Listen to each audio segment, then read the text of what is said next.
Selidiki aku, lihat hatiku, apakah ku sungguh mengasihimu, Yesus? Kau yang Maha Tahu dan menilai hidupku, tak ada yang tersembunyi bagimu. Selidiki aku, lihat hatiku, apakah ku sungguh mengasihimu, Yesus?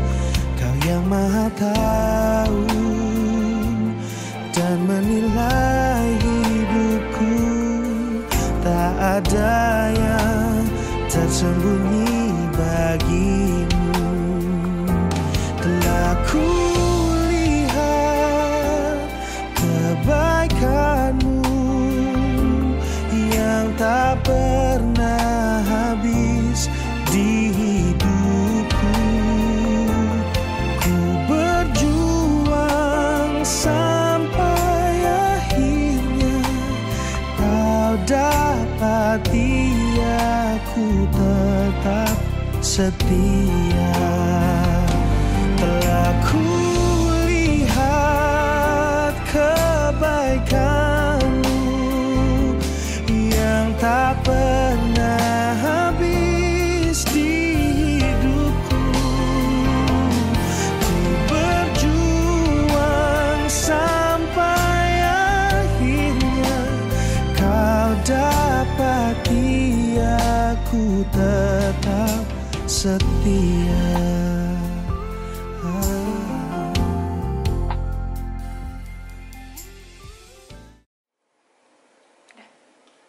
Selamat malam, Shalom, Bapak-Bapak PKB yang tangguh dan luwes. Malam hari ini kita akan bersama-sama merenungkan firman Tuhan di dalam ibadah rutin Pelkat PKB. Sebelum ibadah kita mulai, kita masuk di dalam saat teduh.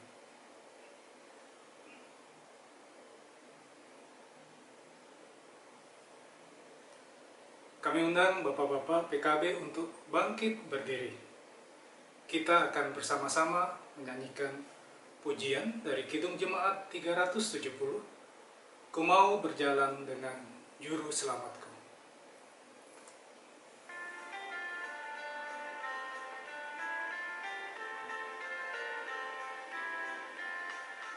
Ku mau berjalan dengan Juru Selamatku, di lembah berbunga dan berair sejuk.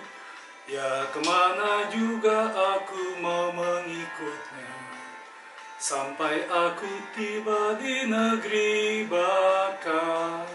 Ikut, ikut, ikut Tuhan Yesus, ku tetap mendengar dan mengikutnya. Ikut, ikut, ikut Tuhan Yesus, ya kemana juga ku mengikutnya. Kita masuk di dalam doa pembuka. Kita berdoa. Puji syukur atas berkat kasih dan karunia-Mu ya Tuhan. Sampai dengan malam hari ini, kami kaum Bapa Pelkat PKG Jemaat Karis masih dapat bersekutu memuji nama-Mu yang kudus di dalam ibadah ini. Walaupun dalam kondisi yang memprihatinkan karena pandemi COVID-19 ini ya Tuhan, kami masih bersyukur di dalam ibadah secara daring bisa bersama-sama membaca dan merenungkan firman-Mu. Biarkan firman-Mu ini menjadi penuntun langkah kami dalam kehidupan berkeluarga kami. Berkati ibadah ini dari awal sampai dengan akhir. Hanya di dalam nama-Mu kami berdoa, terpujilah nama-Mu Juru Selamat kami yang hidup. Amin. Saudara seiman dalam Tuhan Yesus Kristus, mari kita buka Alkitab kita. Sesuai dengan SBU Sabda Bina Umat, kita akan baca Perjanjian Baru dari 2 Petrus 1 ayat 10 sampai dengan 11. 2 Petrus 1 ayat 10 sampai dengan 11, demikianlah firman-Nya.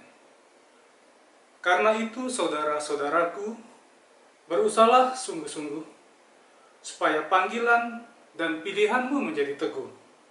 Sebab jikalau kamu melakukannya, kamu tidak akan pernah tersandung.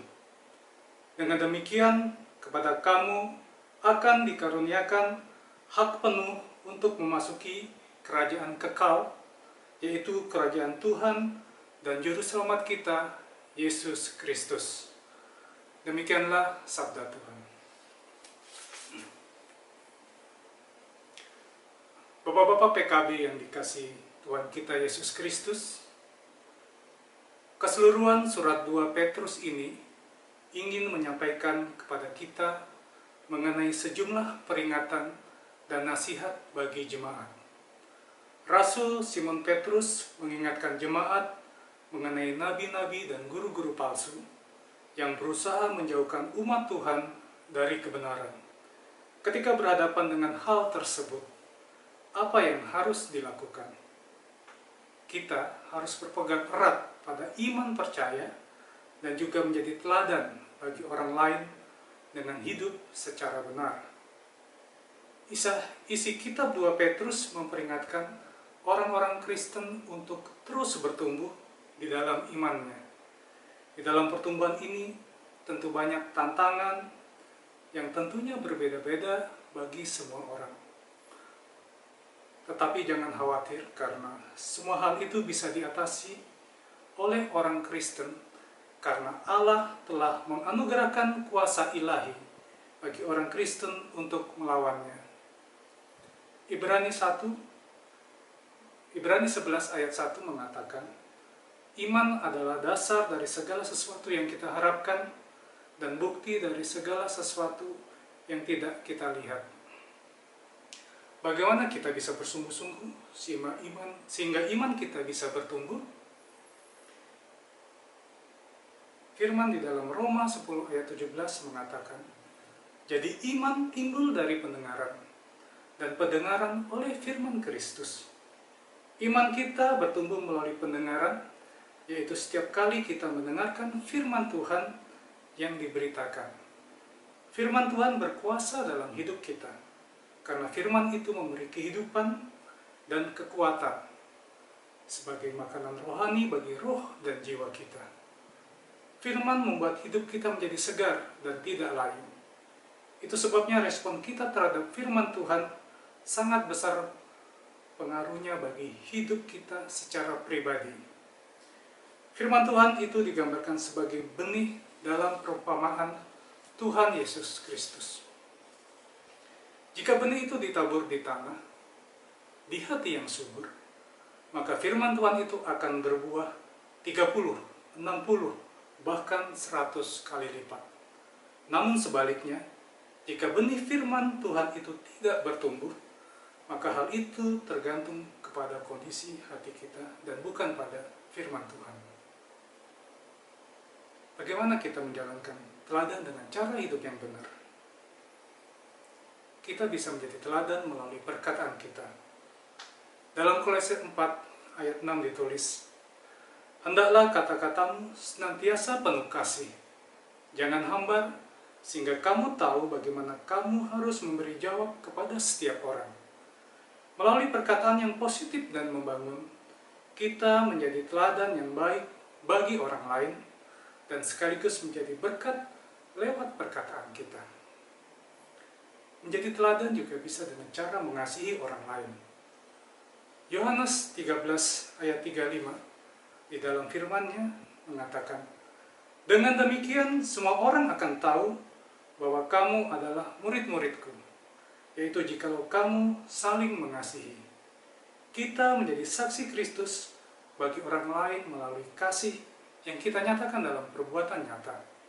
Perbuatan kasih adalah teladan baik yang perlu kita lakukan karena Tuhan Yesus telah terlebih dahulu mengasihi kita. Bapak-bapak terkasih di dalam Tuhan kita Yesus Kristus, Rasul Simon Petrus dengan tegas mengatakan dan menekankan agar jemaatnya terus menaiki tangga kebajikan. Makin kita mengenal setiap pokok, maka makin lengkap kita mengenal Tuhan kita. Benar bahwa kepada Dia yang mempunyai, maka kepadanya akan ditambahkan. Untuk dapat terus menaiki tangga kebajikan, kita harus mengenal Tuhan Yesus lebih dekat lagi. Makin keras usaha kita, makin kuat pula kita akan memiliki kemampuan untuk mendaki. Seperti yang dikatakan oleh Rasul Simon Petrus, bila kita bersungguh-sungguh mengikuti jalan pendakian ini, maka pada akhirnya kita akan dikaruniakan hak untuk masuk ke dalam kerajaannya yang abadi. Dengan demikian kita tidak akan tergelincir di jalan itu. Di sini Rasul Petrus tidak memaksudkan bahwa kita tidak pernah berbuat dosa lagi. Tetapi bila demikian, kita akan menjadi barisan yang tertinggal di belakang. Sebaliknya, jika kita terus berada di jalan pendakian dan terus maju, maka usaha yang kita lakukan akan berat, tetapi pertolongan Allah jauh lebih besar.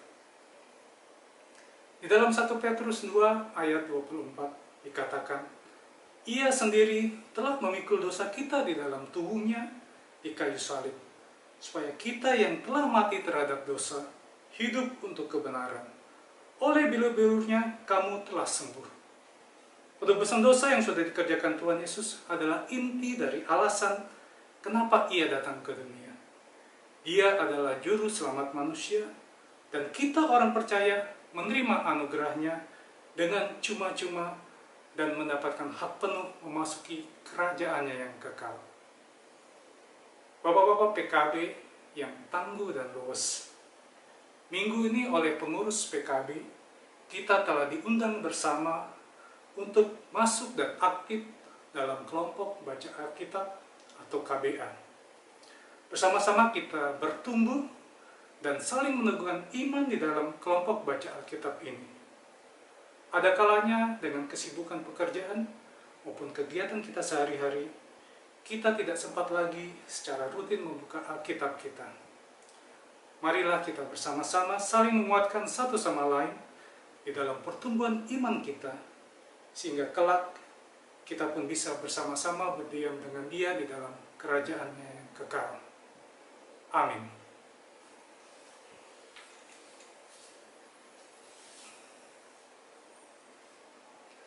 Saudara terkasih di dalam Pelkat PKB, mari kita bersama-sama kita berikan persembahan syukur kepada Dia yang telah memberikan berkat dan anugerahnya kepada kita. Ayat Alkitab di dalam Lukas 6 ayat 38 mengatakan, Berilah dan kamu akan diberi. Suatu takaran yang baik, yang dipadatkan, yang diguncang, dan yang tumpah keluar akan dicurahkan ke dalam ribaanmu. Sebab ukuran yang kamu pakai untuk mengukur akan diukurkan kepadamu. Kita akan nyanyikan Kidung Jemaat nomor 450 untuk mengiringi persembahan kita. Hidup kita yang benar.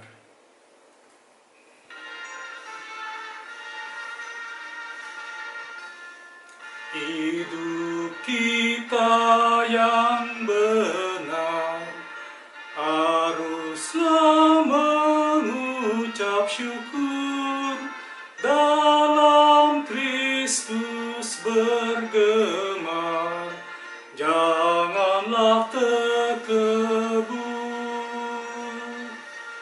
Dalam susah pun senang, dalam segala hal, aku bermazmur dan ucap syukur, itu kehendaknya.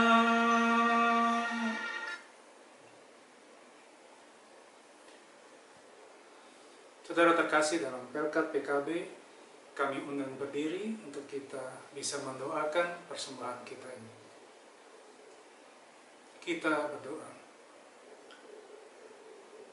Terima kasih Tuhan untuk kesempatan mendengarkan dan merenungkan firman-Mu. Biarkan kami tidak hanya mendengar, tetapi menjadi pelaku firman-Mu. Bimbing kami agar iman kami bertumbuh dengan terus membaca firman-Mu. Jadikan kami pelaku dan teladan dalam keseharian kami, baik di dalam keluarga kami maupun di dalam kehidupan kami sehari-hari. Terimalah juga Tuhan persembahan syukur dari umat-Mu. Kiranya Engkau berkenan berkati persembahan syukur ini untuk pelayanan dalam gereja-Mu. Kami berdoa juga Tuhan untuk kami semua di sini, khususnya persekutuan kaum Bapak Jemaat Karis. Kami berdoa untuk kesehatan kami di masa pandemi ini. Biarkan Engkau saja yang menguatkan fisik kami. Tuntun dan arahkan langkah kami dalam tanggung jawab kami di keluarga, tempat kerja, lingkungan maupun dalam kehidupan bergereja. Biarkan kaki kami melangkah hanya oleh berkat dan bimbingan-Mu saja Bapa. Terima kasih Bapa, hanya di dalam nama-Mu kami berdoa. Terpujilah nama-Mu Juru Selamat kami yang hidup. Amin. Sekarang terimalah berkat Tuhan. Kasih karunia dan damai sejahtera dari Allah Bapa kita dan dari Tuhan Yesus Kristus dalam persekutuan dengan Roh Kudus memberkati saudara sekalian dari saat ini sampai selama-lamanya. Amin.